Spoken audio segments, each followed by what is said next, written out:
한국 대학생 선교회를 이제 세우신 김준곤 목사님은 우리 너무나 교계적으로 유명하신 분이십니다. 이분께서 그 사위를 면접 보시는 날 우리 사위한테 딱 한 가지 질문을 했다고 합니다. 그 질문은 자네 정말 내 딸을 사랑하는가? 자네 어떻게 살 건가? 보통 아버지들이 사위 면접할 때 묻는 그런 질문이 아니었다고 합니다. 목사님이 하신 질문은 한마디였습니다. 자네는 예수를 어떻게 생각하는가? 목사님다운 질문이죠. 그때 이 사위의 한마디 이야기 듣고 목사님은 눈물을 흘리셨다 그래요. 그리고 그거면 되었네 하고 허락하셨는데요, 그 사위는 뭐라고 대답했냐면, 네, 제가 예수를 죽도록 사랑합니다. 예수님을 죽도록 사랑합니다라는 단순한 이야기에 많은 것이 내포되어 있는 것이죠. 예수님을 죽도록 사랑하는 사람이 사랑하는 아내를 눈물 나게 하겠느냐, 또 하나님께서 주신 직분들을 함부로 또 소홀히 여기겠느냐 하는 그런 믿음이 생긴 것이죠. 여러분, 우리가 그 잔꾀를 부려서 우리가 여러 가지 미사여구를 써가면서 그 사람의 마음에 들려고 애쓴다고 사실 감동이 되진 않죠. 사실 요즘에는 직장도 들어가기 너무너무 힘들어서 면접관들이 헷갈릴 것 같아요. 다 거기서 거기, 거기서 거기 다 비슷한 사람이 수십 명, 수백 명인데 그 중에 몇 명을 뽑아야 될 때 얼마나 힘들겠어요. 아무리 면접 공부를 하고 또 입시학원 가서 공부하고 취업학원 가서 공부한다고 해서 사실 대단한 건 아닌 것 같아요. 그 비결은 사실은 면접관을 감동시킬 진실의 한마디가 저는 굉장히 소중하다고 보거든요. 우리가 사람과 사람 사이에서도 사실 또 부족한 면이 많아도 감동을 주면은 마음이 움직이게 되어 있습니다. 감동하면 다 나오게 되죠. 아빠가 아이한테 너 생일인데 뭐 사줄까? 아빠가 저의 선물인데 뭘 선물이 필요해요? 그러면 주머니에 있는 게 딱 나오잖아요, 그죠? 하여튼 감동을 주면 이게 나오게 되어 있어요.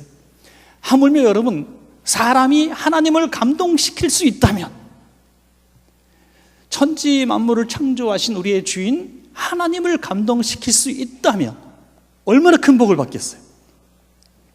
사람이 그러면 하나님을 감동시킬 수 있을까요? 성경은 그렇다고 대답하고 있습니다. 오늘 본문의 주인공 솔로몬이 하나님을 감동시켰다고 본문은 말씀하고 있어요. 열왕기상 3장 10절에 보니까 솔로몬이 이것을 구하매 그 말씀이 주의 마음에 든지라.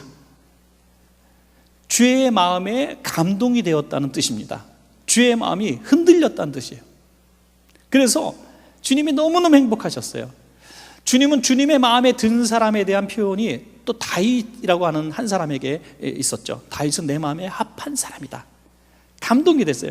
여러분, 사람이 한번 좋아지면요 다 좋아 보이는 거예요.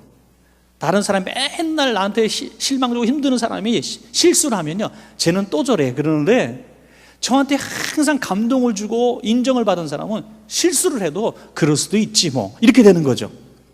그러니까 주님의 마음에 감동이 되어지면 주님은 다 용납하신다는 거죠.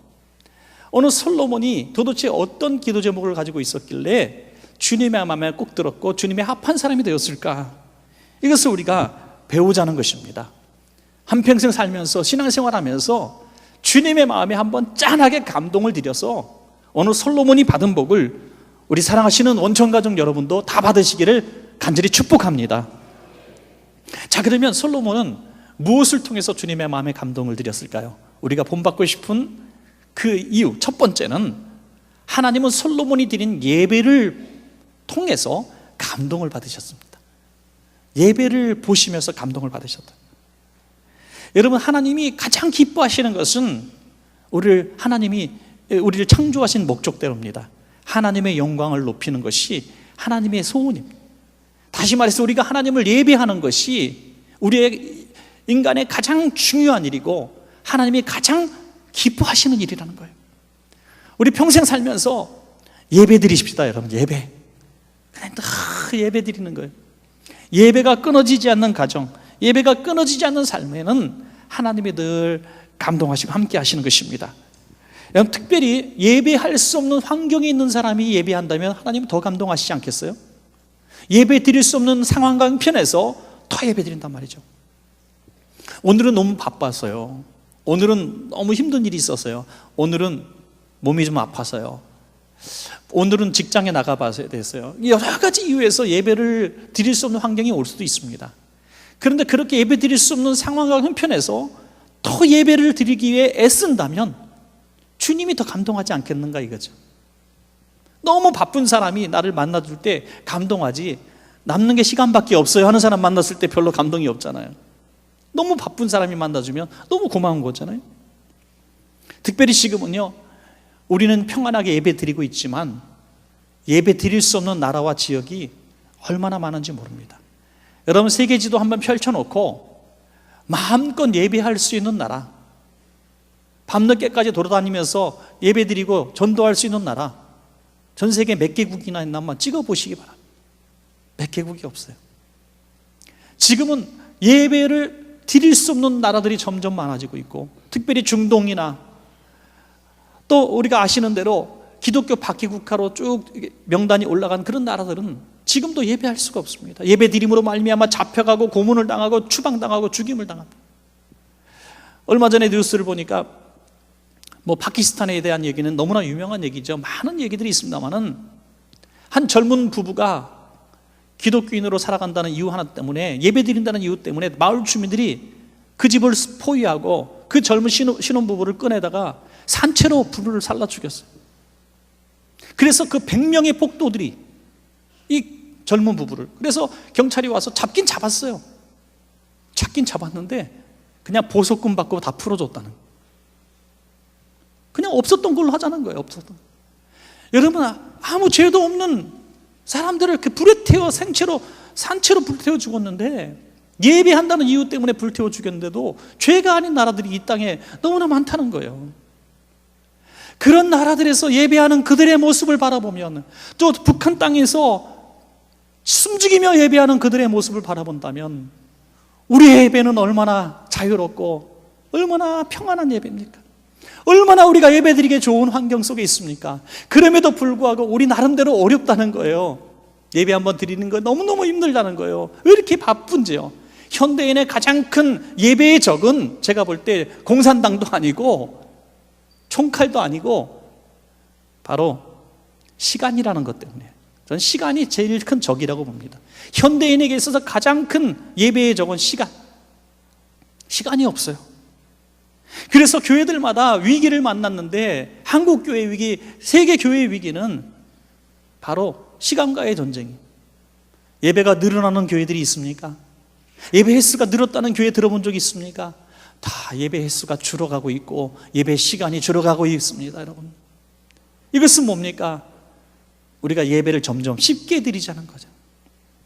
사랑하는 여러분, 쉽게 드릴 수 없는 예배를 드려야 하나님이 기뻐하실 줄로 믿습니다. 여러분, 드릴 수 없는 환경과 상황이 여러분에게 만약에 찾아온다면, 어떠한 이유에서든지 예배할 수 없는, 예배 드리면 많은 손해를 봐야만 하는 그런 상황이 여러분께 찾아온다면 오늘 이 말씀을 생각하고 예배 드리십시오. 그 순간에 우리가 평생 드려왔던 수만 번의 예배보다도 하나님은 그 예배를 받으시고 감동하실 겁니다. 감동의 예배.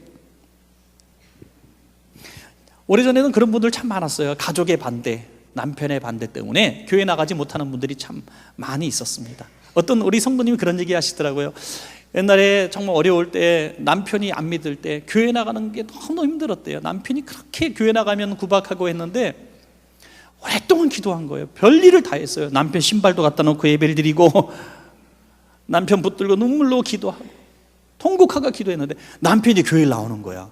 어느 날 믿음이 자라더니 남편이 집사님이 되고요, 안수 집사님이 되더니 오히려 믿음을 막 추월하는 거예요. 책망도 하고, 당신 그렇게 신앙생활 똑바로 안 해서 어떻게 하겠냐고 막 그러고. 그러니까 교회 가기 싫어지더래. 참 희한하죠.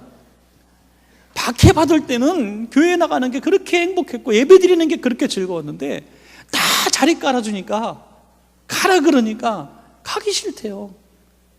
여러분, 그래서 어떻게 보면 예배는 드릴 수 없는 환경 가운데서, 정말 없는 시간 쪼개가지고 박해 가운데서 예배하는 그 예배가 주님의 마음에 감동이 되는 그런 예배가 될 줄로 믿습니다.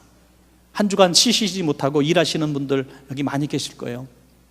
주일날 한 번 편하게 늦게까지 잘 수 있는 유일한 날, 주일을 굉장히 기다리시는 분도 많이 있을 겁니다. 예배 드리는 순간 가게 문 한번 닫으려면 많은 손해를 감수하시는 분들도 있을 겁니다. 그러나 여러분, 그럴수록 그 예배가 하나님 앞에 감동이 되는 예배인 것을 아시고 더 열심히 예배하시는 여러분 되시길 바랍니다. 그 이유가 뭡니까? 그렇게 할 수 있는 이유가 뭡니까? 의무로는 못한다는 거예요.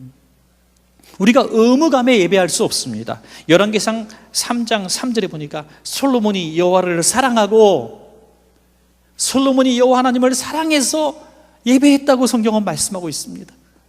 여러분, 사랑하면 만남이 있습니다. 사랑하면 만나는 거죠. 너무너무 교제하면서 내가 너무너무 당신을 사랑해, 그런데 오늘 좀 볼까? 그러더니 아니, 오늘 텔레비전 10시에 드라마 봐야 돼. 이러면 드라마보다도 못한 사람이라면 그게 뭐 사랑이겠냐 하는 거죠. 솔로몬은 하나님을 너무 사랑해서 예배의 열심을 가졌다는 거죠. 여러분, 우리가 어린아이들이, 우리 자녀들이 있을 때 모처럼 정말 어린이날 휴일날 같이 놀아준다고 합시다. 그리고선 아빠들이 아이고, 오늘의 시간은 너무 많이 썼어, 너무 많이 낭비했어, 이렇게 말하면 못난 아빠죠.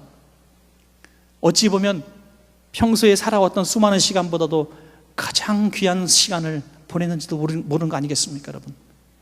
사랑하는 사람과 함께하는 시간이 최고의 시간입니다.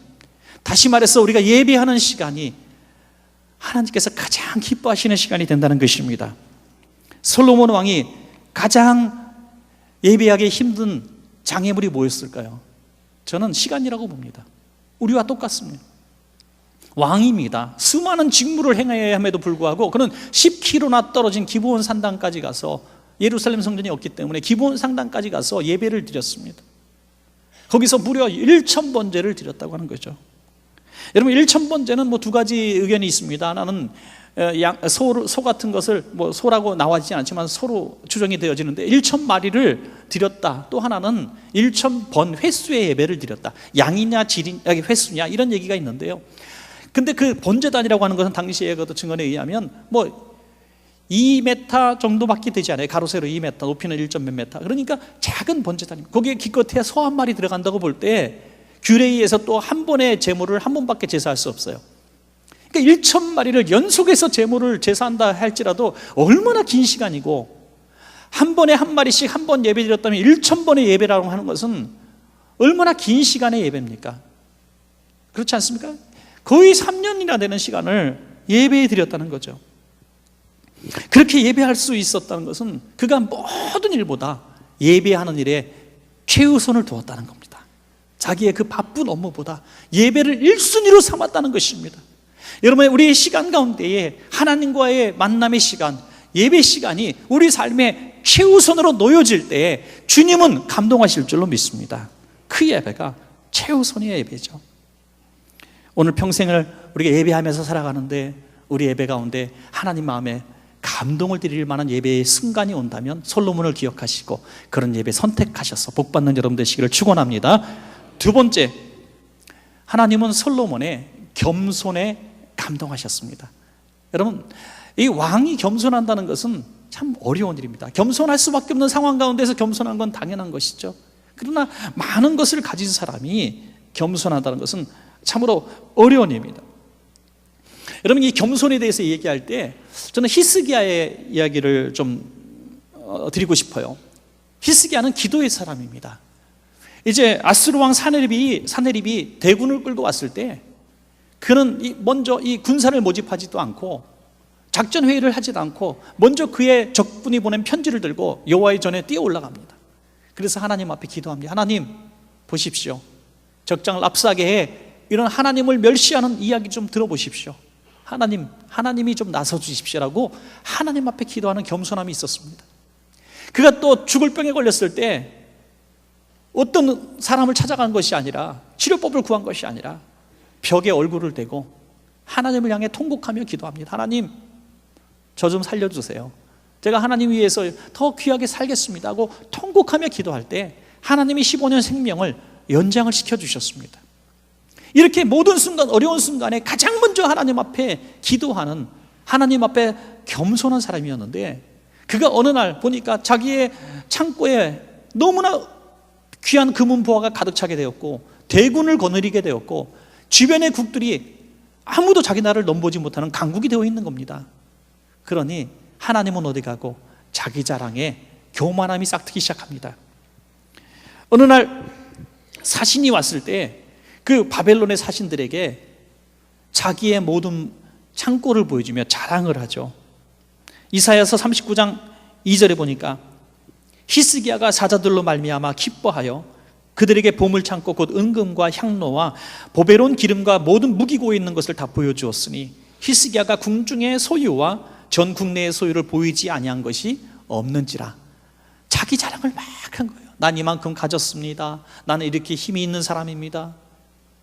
자기가 잘해서, 자기가 정치를 잘해서, 자기가 경제 정치를 잘해서 이렇게 부강한 나라가 되었다고 하나님의 이름이 드러난 것이 아니라 자기 이름을 높이고 있습니다, 여러분. 그럴 때 그 사신들이 정보를 가지고 가서 나라를 침략해서 나라가 고통을 받게 되지 않았습니까, 여러분? 여러분, 우리도 그렇습니다. 힘들 때, 어려울 때는 누구든지 겸손하여 하나님 앞에 매달려 웁니다. 여러분, 우리 중에 누구라도 인간적으로 풀 수 없는 문제들이 왔을 때는 하나님 앞에 다 울부짖으며 기도합니다. 경제적으로 힘들 때도, 육신적으로 아플 때도, 마음이 상할 때도 우리는 하나님 앞에 와서 막 울면서 기도할 수 있습니다. 그런데 모든 것들이 풍요로울 때, 여유로울 때, 다른 사람들이 와서 박수치고 칭찬할 때 이 모든 것이 하나님의 은혜라고 말하는 것이 겸손인 줄로 믿습니다, 여러분. 이 모든 것이 하나님의 은혜라고 말을 해야 됩니다. 그럴 때 하나님이 감동하시는 거예요. 내가 가진 모든 것들보다 그 하나님을 영광을 높일 때 말이죠.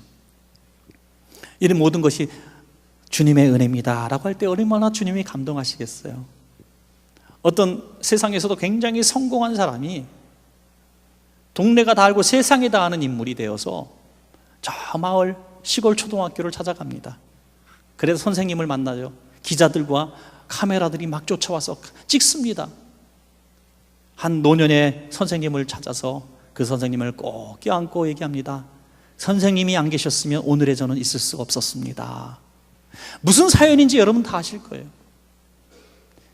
자기의 지금됨에 자기가 홀로 이렇게 큰 것이 아니라 그런 사랑을 먹고 제가 이만큼 클 수 있었습니다 라고 그 은혜를 아는 사람은 겸손한 사람입니다. 겸손한 사람. 히스기야 왕과 이 변하던 히스기야 왕과 달리 솔로몬은 얼마나 겸손한 사람인지, 그가 왕의 위치에 있음에도 불구하고 하나님이 무엇을 줄까 구할 때 그는 늘 겸손함으로 주님 앞에 아뢰는 사람이었는데요. 열왕기상 3장 7절 보니까 나의 하나님 여호와여, 주께서 종의 아버지 다윗을 대신하여 왕이 되게 하셨사오나 지금 왕이지만 종은 작은 아이라 출입할 줄도 알지 못합니다. 출입이 뭡니까? 들어가고 나가고 문턱에 걸려 넘어지는 어린아이라는 거예요. 학자들에 의하면 한 20대 정도의 나이라고 해요. 패기만만하고 뭐든지 할 수 있을 큰 소리 빵빵 치는 그런 나이 아니에요? 예? 저 북쪽에 있는 아무개 생각나지 않아요, 여러분? 아무것도 모르면서 큰 소리만 치고, 예? 이 까불 나이에 이런 성숙한 겸손이 어디서 나왔을까요? 하나님, 저는 출입할 줄도 모릅니다. 아무것도 모릅니다. 여러분, 세상에 어떤 전문 직종에 계시든지 어떤 분야에서 최고의 권위자가 되셨든지 내가 최고다라는 말을 하는 순간 하나님은 여러분을 대적하실 겁니다. 그러나 남들이 인정하는 최고의 정점에 서 있을 때에 나는 어린아이입니다. 출입할 줄도 모릅니다. 하나님이 도와주십시오. 이렇게 겸손하게 기도할 때 하나님은 감동하시고 솔로몬이 박은 복을 여러분에게도 주실 줄로 믿습니다. 라오디게아 교인들은 교회가 풍요롭고 아주 부자였습니다. 교인들이 부자였고 명예로운 사람들이 많았습니다. 그러다 보니 비교하면서 잘난 척을 그렇게 한 거예요. 우리 교회가 최고다, 우리 성도들이 최고다. 지금도 그런 교회들이 있을 수 있죠. 교회 안에 최고의 인물들이 많고 최고의 아름다운 성전을 짓고 세상에서도 큰 권세와 명예를 힘쓸 수 있는 영향력 있는 교회가 될 수도 있습니다. 그러나 그런 교회가 자기 자랑을 할 때 하나님은 이렇게 말씀하시는 거예요. 요한계시록 3장 17절에 내가 말하기를 나는 부자라 부요하여 부족한 것이 없다 하나 내 곤고한 것과 가련한 것과 가난한 것과 눈먼 것과 벌거벗은 것을 알지 못하는도다. 영적으로 너희는 거진데 왜 모르냐 이거죠. 사랑하는 여러분, 우리 교회도 우리 성도님들도 인생의 최고 정점에서 겸손할 수 있는 여러분 될 때 하나님이 더 큰 은혜를 주실 줄로 믿습니다. 야고보서 4장 6절에 그러나 더욱 큰 은혜를 주시나니 그러므로 일렀을 하나님이 교만한 자를 물리치시고 겸손한 자에게 은혜를 주신다 하였느니라. 아멘. 자, 마지막 세 번째입니다. 하나님은 솔로몬의 무엇을 보고 감동하셨을까요? 뜻밖이 될 수도 있습니다. 그러나 하나님은 솔로몬이 사람 사랑하는 걸 보고 감동하셨습니다. 사람 사랑. 하나님을 사랑하는 사람은 이웃을 사랑해야 합니다. 하나님이 얼마나 솔로몬을 통해서 감동하셨냐면, 야, 네가 구하는 기도 제목 외에 내가 다 줄게 하시며 주실 정도로 감동을 하시게 된 것이 바로 이 사람 사랑 때문이었습니다. 여러분, 열왕기상 3장 5절에 기브온에서 밤에 여호와께서 솔로몬의 꿈에 나타나시니라. 하나님이 이르시되 내가 내게 무엇을 줄고 너는 구하라. 한 가지 소원을 얘기하라는 거예요. 여러분, 오늘 재미있는 상상을 한번 해보겠습니다. 하나님이 오늘 이 자리에 오셨습니다. 오셔서 사랑하는 아들아, 사랑하는 딸아, 그토록 원하고 소원하는 소원 딱 한 개만, 둘도 말고, 두 개 하면 참 좋을 텐데 하나만 딱 내가 들어줄 테니까 그 소원이 뭐니? 물어보신다면 지금 여러분들이 가장 바라고 힘들고 소원하고 있는 그런 문제들을 딱 내놓을 거예요. 본인의 문제든지 자식의 문제든지 질병의 문제든지 어떤 큰 위기와 환난 속에서 벗어나는 문제든지 말이죠. 그런 문제가 거의 다 할 거예요. 그러면 솔로몬이 어떤 기도 제목을 가지고 이야기했습니까? 열왕기상 3장 9절 누가 주의 이 많은 백성을 재판할 수 있사오리이까? 듣는 마음을 종에게 주사 주의 백성을 재판하여 선악을 분별하게 하옵소서. 솔로몬의 기도였습니다. 내 소원 한 가지를 말하라고 하셨을 때 솔로몬은 자신을 위해서 구한 것이 아니라 대적을 물리쳐달라고 구한 것도 아니고 바로 이 백성을 잘 다스릴 수 있는, 다시 말해서 백성을 위한 기도를 했다는 것입니다. 여러분, 우리가 생각하는 솔로몬 그 이상의 사랑. 여러분, 우리는 하나님께서 왜 이 기도에 그렇게 감동하셨는가 알아야 됩니다. 왜냐하면 그 백성이 하나님의 백성이기 때문인 줄로 믿습니다. 하나님의 백성이기 때문에 고마운 거예요. 여러분, 우리 아이가 학교 갔다 오는데 차가 확 달려가고 죽을 뻔했는데 지나가던 아저씨가 내 아이를 구하고 대신 죽었어요. 그러면 아유 고마운데 참 안 됐습니다 하고 그냥 이렇게 인사도 안 하는 사람은 정상입니까 그게? 아니에요. 자기 아이의 생명을 구하고 대신 죽은 그 사람 가정을 사실 책임을 져야 되는 거예요. 이게 당연한 거 아닙니까? 예수 그리스도께서 우리 주변에 있는 이웃들, 우리 가족들, 내 수하의 사람들을 위해서 죽으신 것을 믿으시기 바랍니다. 여러분, 그럴 때 내 수하의 사람이라고 함부로 할 수 없는 거예요. 우리 그리스도인들은 요즘 소위 말로 갑질 그런 게 있는데요, 예? 그거 해서는 안 되는 거죠. 왜? 그들도 하나님의 백성이라는 생각을 해야 한다는 것이죠. 교회도 상처 입은 성도들이 참 많아요. 어떤 성도님이 그런 얘기를 하셨대요. 집사님, 나 이제 어떤 교인도 믿을 수가 없어요. 교회라고 무조건 믿었는데 이제 교인도 나는 믿을 수가 없어요. 그럴 때 지혜로운 조언자는 이런 얘기를 했답니다. 예, 맞아요. 교인을 믿지 마세요. 그런데요, 집사님이 믿을 만한 교인이 됐으면 좋겠어요. 우리는 늘 내 위주로 생각하는 거예요. 내 위주로. 나에게 상처 준 사람, 나에게 미운 자, 나는 방어하며 살아야 돼. 그러나 그렇지 않다는 거죠. 다 그랬기 때문에 상처투성이 된다는 거죠. 그분을 위해서 내 마음을 열고 내가 희생하며 살아갈 때 하나님은 감동하신다는 거죠. 신앙의 명문가를 이뤘던 우리 박 집사님이라는 분이 계신데, 그분이 책에 그런 얘기를 썼어요.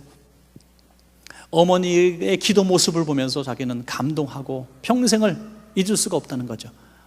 어머니가 늘 새벽마다 기도를 하시는데 그 기도 소리 듣고 깨곤 했다는 거죠. 근데 어느 날은 새벽 2시인데 추운 겨울날 어머니가 기도하시는 거예요.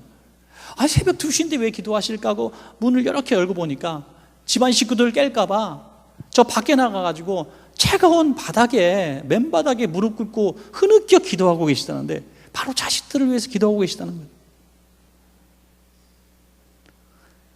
7살쯤 됐을 때 그 모습을 봤는데 평생을 그의 삶을 붙드는 장면이 되었습니다. 너무 감동한 거죠. 우리 어머니가 저 새벽에 2시에 맨 바닥에서, 돌바닥에 앉아서 집안 식구도 안 깨고 눈물로 기도하는 모습 보니까 나는 똑바로 살아야 되겠다, 나 함부로 살면 안 되겠다 결심을 한 거죠.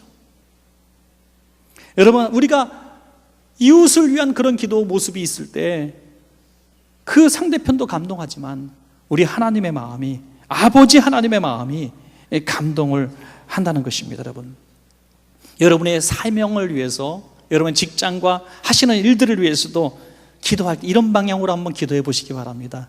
내가 이 일을 잘해서 돈 많이 벌고 승진하는 것이 아니라 하나님이 이 일을 통해서 내 주변에 있는 사람들, 또 나와 관계된 사람들이 하나님을 알게 하시고 하나님을 복을 받게 하시고 저의 삶을 통해서 하나님이 부끄럼 당하지 않게 하시고 오직 하나님과 이웃에게 선한 영향력을 끼치기 위해서 우리가 기도 제목을 삼고 살아간다면 하나님이 감동하셔서 우리가 우리 문제 붙들고 기도할 때보다도 더 큰 은혜를 주실 줄로 분명히 믿습니다, 여러분. 그래서 저는 중보기도가 참 중요하다고 생각합니다. 중보기도, 하나님의 영광을 위해서, 나라와 민족을 위해서, 또 잃어버린 영혼들을 위해서 우리가 기도하는 거예요. 어떤 직장을 갔든지, 어떤 직업을 갖든지, 어떤 삶을 살든지 항상 우리 주변에 불신자들이 너무 많잖아요. 우리의 도움을 필요로 하는 사람 너무나 많잖아요. 우리가 국리를 여겨야 될 사람이 너무나 많잖아요. 그들을 바라보면서 우리가 그들을 위해서 기도하는, 그리고 그렇게 살기 위해서 하나님 앞에 구할 수 있다면 주님이 그 모습을 보고 감동하신다는 거예요. 야, 내가 저 복을 줘야 되겠구나, 내가 정말 성공시켜야 되겠구나, 내가 좀 높이 세워야 되겠구나, 억울한 일 당하려면 내가 좀 풀어줘야 되겠구나, 이렇게 주님이 생각한다는 거예요. 평생을 살면서도 자기만 위해서 살고 자기 가족만 위해서 살고 자기 성공만 위해서 살고 그렇게 울부짖으며 기도할 때 주님이 감동하시는 게 아니라 또 그러느냐라고 생각하실 것 같아요. 또 그러냐. 여러분, 하나님은 긍휼히 여기는 자의 편에 서시는 분입니다. 이사야가 유다가 범죄함으로 망하리라는 것을 예언할 때 하나님의 마음은 너무나 아프셨어요. 이스라엘 백성을 망한다는 사실 자체가 너무너무 아프셨어요. 그래서 이사야에게 부탁을 하십니다. 이사야서 40장 1절에 너희 하나님이 가라사대 너희는 위로하라, 내 백성을 위로하라. 자기 죄로 인해서 망하는 백성을 향해서 위로하라고 주님은 말씀하고 있는 거예요. 주님의 마음은 아버지의 마음인 거예요. 아버지의 마음. 그러므로 우리가 주변의 약한 자들, 가난한 자들, 병든 자들을 긍휼히 여기고 도와주는 것이 우리 인생의 목표가 될 때 주님은 감동하시고 우리를 솔로몬이 받은 복을 채워주실 줄로 그렇게 믿습니다, 여러분. 안도현이라는 시인이 너에게 묻는다라는 시를 썼는데요, 굉장히 짧게 말씀을 드리면, 연탄재 함부로 발로 차지 마라. 너는 누구에게 한 번이라도 뜨거운 사람이었느냐. 연탄재 발로 함부로 차지 마. 연탄재가 요즘에 없어갖고 찰 거 없습니다만, 연탄재 화난다고 여기 왜 있냐고 한번 빵빵 차지 말라는 거예요. 그렇게 함부로 찰 존재가 아니라는 거예요. 누군가를 위해서 자기 색한 몸을 하얘지도록 불살라 태웠기 때문에 지금 쓸모없는 쓰레기가 되었지, 그의 삶은 멋있는 삶이었다는 거죠. 여러분, 우리 부모님들의 모습 그렇지 않아요? 자식들을 위해서 논밭 팔고 뼈꼬리 부셔져라고 논밭에서 일하시고, 정말 시골에서 논밭 일할 때 허리 한번 피지 못하고 일하시다고, 다 자식들 성공시켜놨더니 이제는 어머니는 못 배워가지고 대화가 안 된다고, 또 멀어서 못 찾아가겠다고, 이렇게 연탄재 취급하면 안 된다는 거예요. 그런 사람들이 아니라는 거예요. 그를 통해서 내가 있기에 감사하라는 거예요. 교회 안에도 보면 논탄재처럼 다 하여버린 성도들이 너무나 많아요.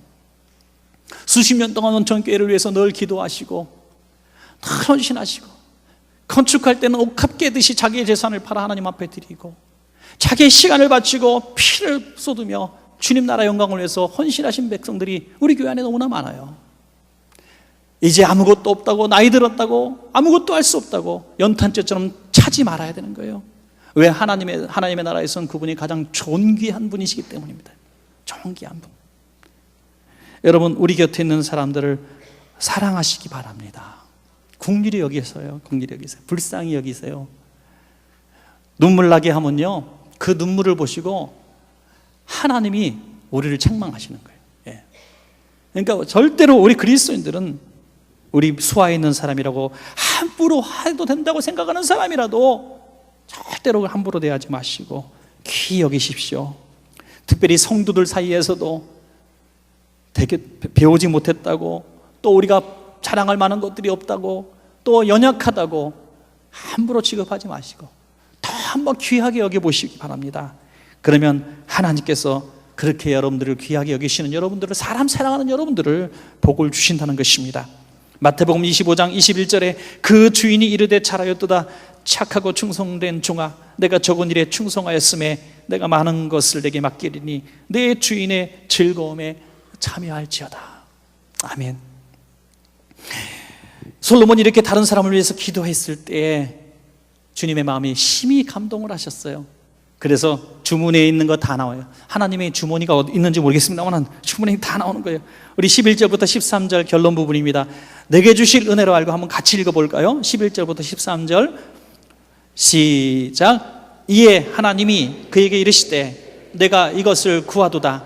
자기를 위하여 장수하기를 구하지 아니하며 부도 구하지 아니하며 자기 원수의 생명을 멸하기도 구하지 아니하고 오직 송사를 듣고 분별하는 지혜를 구하였으니 내가 내 말대로 하여 내게 지혜롭고 총명한 마음을 주노니 내 앞에도 너와 같은 자가 없었거니와 내 뒤에도 너와 같은 자가 일어남이 없으리라. 내가 구하지 아니한 부귀와 영광도 내게 주노니 내 평생의 왕들 중에 너와 같은 자가 없을 것이라. 아멘. 여러분, 얼마나 신나는 일입니까? 구하지 않은 기도 제목들, 정말 우리가 하나님 앞에 미처 구하지 깨닫지도 못한 기도 제목들 하나님이 알아서 다 들어주신다면 얼마나 기쁜 일입니까? 너희는 먼저 그의 나라와 의를 구하라. 그리하면 이 모든 것을 너희에게 더하시리라.